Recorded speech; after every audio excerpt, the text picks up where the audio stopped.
सरकार का जो नज़रिया है वो ये है कि एक बेहतर मतलब वक्फ अमेंडमेंट बिल आए, सभी मेंबर से मिलकर के एक कंप्रहेंसिव बिल ऐसा लाएंगे कि जो इस वक्फ अमेंडमेंट बिल देश के लिए और जिस पर्पज के लिए है उनके लिए बेहतरी है। पब्लिक डोमेन में बहुत सारा मिस इन्फॉर्मेशन फैलाया गया है, कुछ वेस्टेड इंटरेस्ट द्वारा बहुत सारा गलत सलत फैलाया गया वक्फ बोर्ड के खिलाफ। ये बिल पूरी बिल जो है मिस इन्फॉर्मेशन के बेसिस के ऊपर ये बिल को अमेंड करने की कोशिश की जा रही है। मुस्लिम कम्युनिटी को एक कटघरे में खड़ाने के लिए मिस इन्फॉर्मेशन फैलाया गया।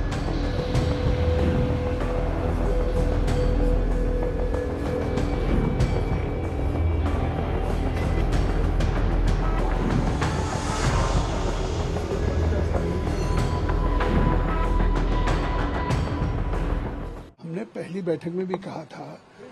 कि जेपीसी में अगर सरकार ने इस वक्फ अमेंडमेंट 2024 को अगर रेफर किया है तो हम इसमें ज़्यादा से ज़्यादा देश के सभी जो वक्फ बोर्ड्स हैं उनको बुलाएंगे, जो हमारी अक़लियत की तंजीमें हैं उनको भी हम बुलाएंगे और इसी सिलसिले में मतलब हम एक लार्जर जितने स्टेक होल्डर्स हैं कि जिससे कि उनके सबके व्यूज आ जाए, क्योंकि सरकार का जो नज़रिया है वो ये है कि एक बेहतर मतलब वक्फ अमेंडमेंट बिल आए, जो पर्पज होता है औकाफ का देने का कि ये यतीम के या ख़वातीन की, महिलाओं के, बच्चों के लिए उनके लिए काम आ सके और एजुकेशन के लिए, हेल्थ के लिए। तो आज हमने इस पे बुलाया है ऑल इंडिया सुन्नी जमातुल मुंबई की एक संस्था है तंजीम, उसको बुलाया है और एक ऑल इंडिया मुस्लिम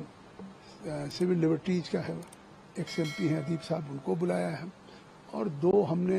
यूपी के सुन्नी वक्फ बोर्ड को बुलाया है और राजस्थान के भी वक्फ बोर्ड को बुलाया है। तो इस तरह से ये तो एक सिलसिला शुरू है, लेकिन हम ज़्यादा से ज़्यादा लोगों के साथ जाएंगे, बाहर भी जा कर के लोगों के साथ करेंगे और एक सभी मेंबर से मिल कर के एक कंप्रहेंसिव बिल ऐसा लाएंगे कि जो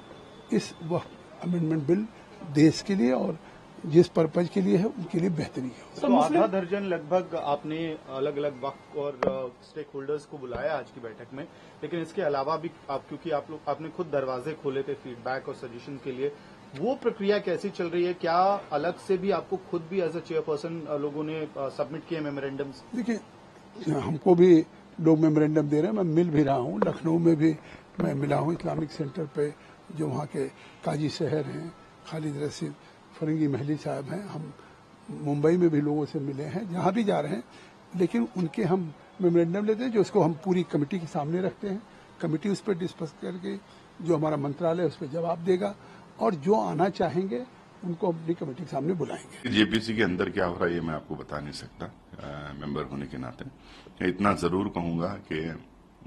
पब्लिक डोमेन में बहुत सारा मिस इन्फॉर्मेशन फैलाया गया है, कुछ वेस्टेड इंटरेस्ट द्वारा बहुत सारा गलत सलत फैलाया गया वक्फ बोर्ड के खिलाफ और मुस्लिम कम्युनिटी को बदनाम करने के लिए। अगर ये क्लैरिफिकेशन अगर पब्लिक डोमेन में हो जाता है, ये क्लैरिफिकेशन जेपीसी में हो जाता है, तो मुझे लगता है कि बहुत सारी चीजें ऐसे ही सॉर्ट आउट हो, फिर इस बिल का महत्व नहीं रहेगा। ये बिल पूरी बिल जो है मिस इन्फॉर्मेशन के बेसिस के ऊपर ये बिल को अमेंड करने की कोशिश की जा रही है, नंबर एक। नंबर दूसरा जो है मुस्लिम कम्युनिटी को एक कटघरे में खड़ाने के लिए मिस इन्फॉर्मेशन फैलाया जा रहा है। ये अक्सर ऐसा होता है जब फासीवादी ताकतें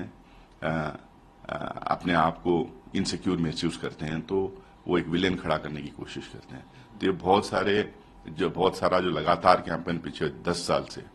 मुस्लिम कम्युनिटी के खिलाफ जो चल रहा है उस सीरीज में ये एक अगली कड़ी है। तो मुझे नहीं लगता है कि बहुत ज्यादा इसमें कुछ है जिस तरह से बीजेपी द्वारा बनाया जा रहा है या संघ परिवार द्वारा बनाया जा रहा। क्लैरिफिकेशन जब हो जाएंगे जेपीसी में, दूध का दूध पानी का पानी हो जाएगा। एडमिनिस्ट्रेटिव मेजर्स या एडमिनिस्ट्रेटिव सुधार के लिए कुछ बातें उसमें हो तो मुझे लगता है कि उसको हम वेलकम करेंगे, बट लेकिन डेलिबरेटली झूठ बोला जाएगा तो उसको कंटेस्ट करेंगे, उसके खिलाफ लड़ेंगे। जिस तरह का कैंपेन जो पब्लिक डोमेन में है, मेरे बिल से ज्यादा उसको लेके मैं कंसर्न हूं, क्योंकि जो है ये कैंपेन जब लोगों आम आदमी के दिमाग में गलत सलत फैलाया जाएगा, वो कैंपेन जो है बिल्डअप हो जाएगा, उनकी मेमोरी में वो इंसर्ट हो जाएगा। तो उस मेमोरी से ये गलत कैंपेन जो चल रहा है उसको निकालना चाहिए।